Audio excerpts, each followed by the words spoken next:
दोस्तों, झारखंड में क्या बोला जाए, क्या कहा जाए और क्या सुना जाए। एक तो छात्र इतना मेहनत करते हैं, मेहनत करने के बाद इतना एग्ज़ाम क्वालिफाई करना पड़ता है, उसके बाद और भी बहुत सारा प्रोसेस करना पड़ता है। सब कुछ हो जाने के बाद जब ज्वाइनिंग का टाइम आता है तो इस तरह की घटनाएं होती हैं। आप देख रहे हैं झारखंड में क्या हुआ। अब पंचायत सचिव का जब ज्वाइनिंग का टाइम आया या फिर जिनकी नियुक्ति अभी तक नहीं हो पाई है, उन लोगों के लिए क्या हुआ, सब कुछ तो खत्म हो गया। अब जेएसएससी 2016 के बाद जो नियमावली बनी थी, उसके बाद जितनी भी वैकेंसीज आई थी सारी वैकेंसी रद्द हो गई है। इसका मतलब अब सोचिए कि उन छात्रों का क्या होगा जिनका सिलेक्शन हो गया था। सरकार आखिर क्या चाहती है ये क्लियर कर दे। एक तो रघुवर सरकार पहले ये वैकेंसी लाती है, उसके बाद हेमंत सरकार इसे कैंसिल कर देती है।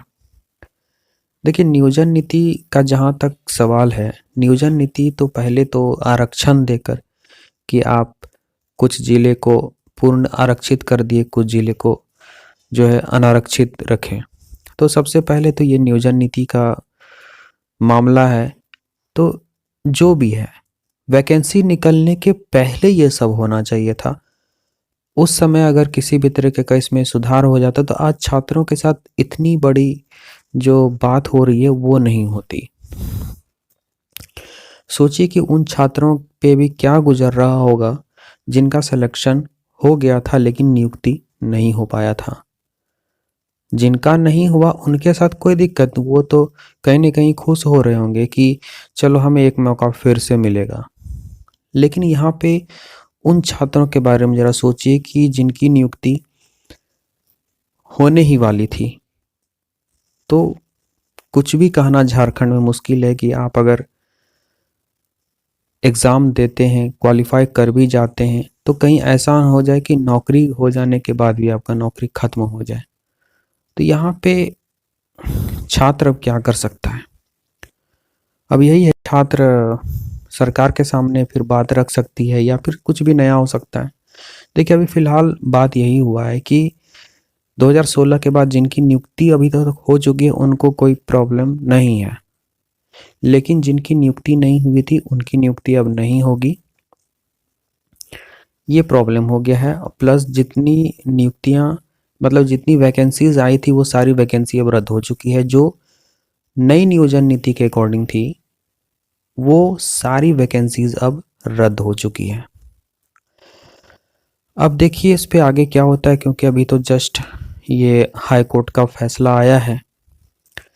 अब सरकार क्या करती है, लेकिन जो भी है सरकार को यह स्पष्ट करना चाहिए आखिर क्या करना चाहती सरकार, कि इसी में छात्र उलझा रहेगा, छात्र दूसरा काम भी नहीं कर पाता है।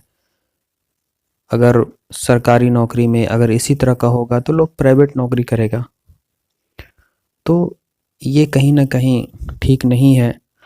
और उन छात्रों के साथ जिनके जिनके साथ कि ऐसा हुआ है, जिनकी नियुक्ति अब होने वाली थी लेकिन नियुक्ति होने के टाइम ऐसा प्रॉब्लम उनके साथ हुआ।